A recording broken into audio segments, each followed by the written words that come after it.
सूर्यकोटि समप्रभा निर्विघ्नं कुरु मे देव सर्वकार्येषु सर्वदा।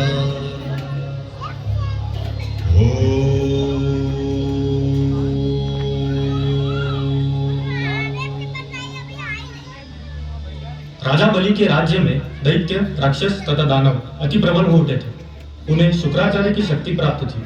इसी बीच दुर्वासा ऋषि के श्राप से देवराज इंद्र शक्तिहीन हो गए थे। असुरराज बलि का राज्य तीनों लोकों पर था। इंद्र सहित देवतागण असुरों से भयभीत रहते थे। इस स्थिति के निवारण का उपाय केवल वैकुंठनाथ विष्णु ही बता सकते थे। अतः ब्रह्मा जी के साथ समस्त देवता भगवान नारायण के पास पहुंचे। उनकी स्तुति करके उन्होंने भगवान विष्णु को अपनी विपदा सुनाई। हे देवेश्वर, हम पराजित हुए। हमारी सेना के अगणित सेनानी वीर गति को प्राप्त हुए। हमारा सिर लज्जा से झुक गया। आपके अतिरिक्त और कोई नहीं जो हमारी रक्षा करे, हमारे दुख का निवारण करे। संजीवनी मंत्र का केवल एक उत्तर है, अमृत। अमृत? अमृत? अमृत वो है जो पीने वाले को अमर बना देता है। मृत्यु उसे छू नहीं सकती। परंतु हे लक्ष्मी नारायण, अमृत हमें कहां मिलेगा, कैसे मिलेगा? देवेंद्र, अमृत आपको समुद्र से मिलेगा, सागर का मंथन करने से मिलेगा। अमृत? परंतु हे जगदीश्वर, हमें तो अमृत के विषय में कुछ भी ज्ञान नहीं। हे देवराज, जिस प्रकार दूध के भीतर माखन छिपा तो होता है, परंतु वो मिलता तभी है जब दूध को मथा जाता है, उसी प्रकार समुद्र के भीतर अनेक पदार्थ छिपे हैं, अनमोल रत्न छिपे हैं। उन्हें केवल मंथन के द्वारा ही निकाला जा सकता है। अमृत उनमें सबसे अनमोल है। समुद्र मंथन आरंभ हुआ और भगवान कश्यप के 1,00,000 योजन चौड़ी पीठ पर मंदराचल पर्वत घूमने लगा।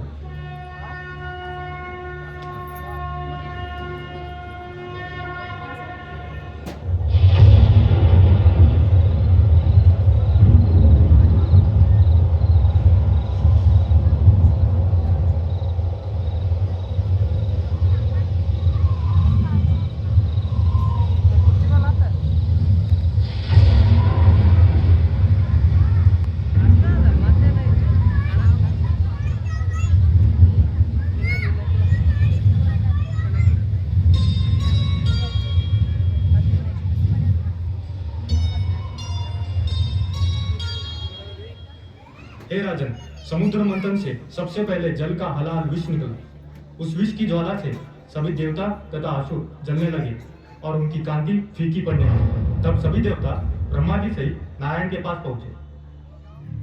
हे विश्वेश्वर, सागर मंथन से जीवनदायक अमृत के स्थान पर प्राणघातक विष निकला है। सृष्टि में हाहाकार मचा है। हे आदि प्रजापति, हे देवगण, जीवन को अमर बनाने के लिए मृत्यु से हर पग पर टकराना तो अवश्य पड़ता है। इसी संघर्ष में तो जीवन का सौंदर्य निहित है।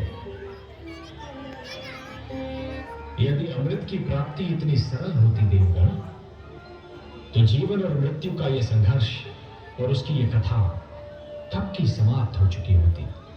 हे सर्वेश्वर, सागर मंथन आपके आदेश के कारण आरंभ हुआ था।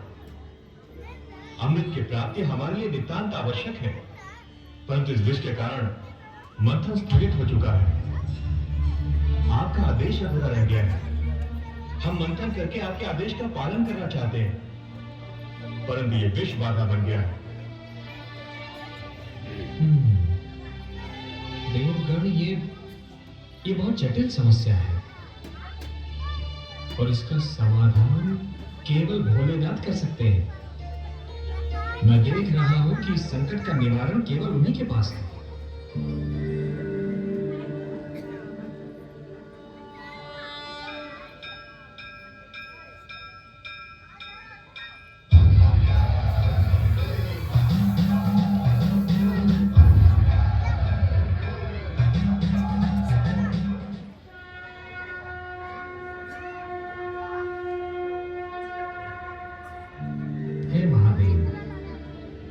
पर संकट की छाया गहरा रही है।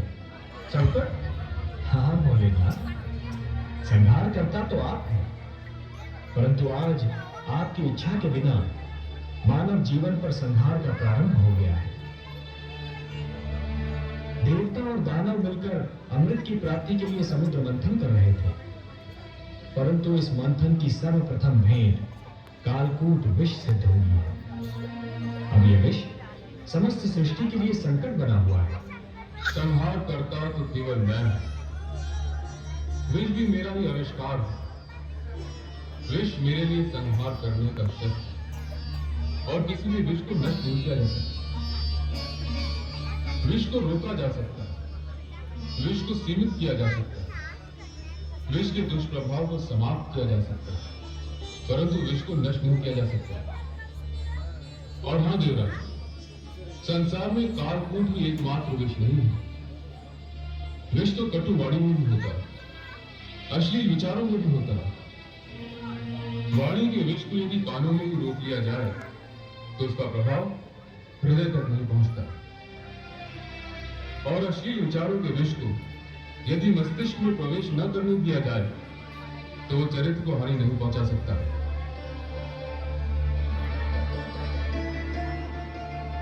जहां अमृत होता है वहां विष का होना तो स्वाभाविक है, परंतु आप धन्य है भोलेनाथ, आप धन्य है।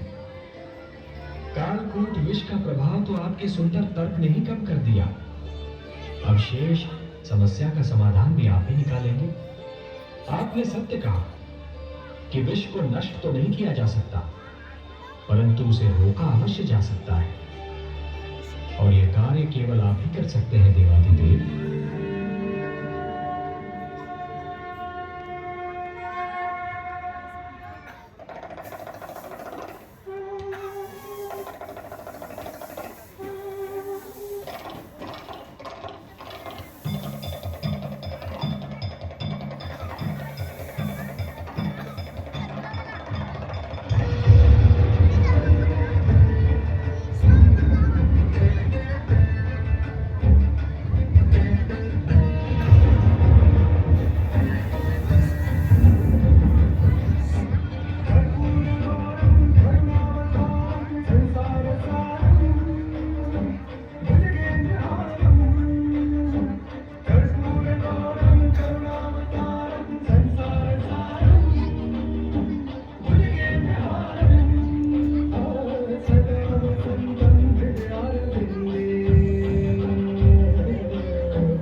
हे महेश, हे महादेव,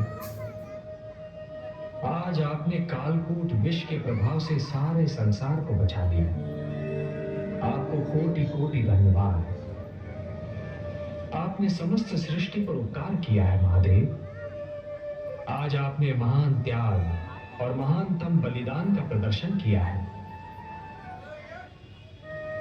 हे भोलेनाथ, आज से आप नीलकंठ हो गए, और यह समस्त संसार इस नीलकंठ का सदैव आभार मानेगा।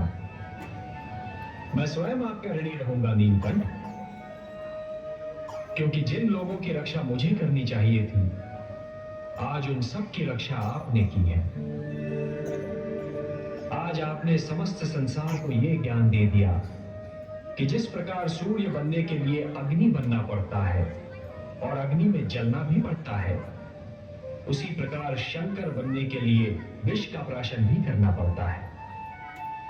और हे नीलकंठ, इस विष को आपने कंठ तक रोककर यह भी सिद्ध कर दिया कि विष चाहे जैसा भी हो, उसके प्रभाव को रोकना संभव है। इसलिए मैं स्वयं महाविष्णु आपको प्रणाम करता हूं।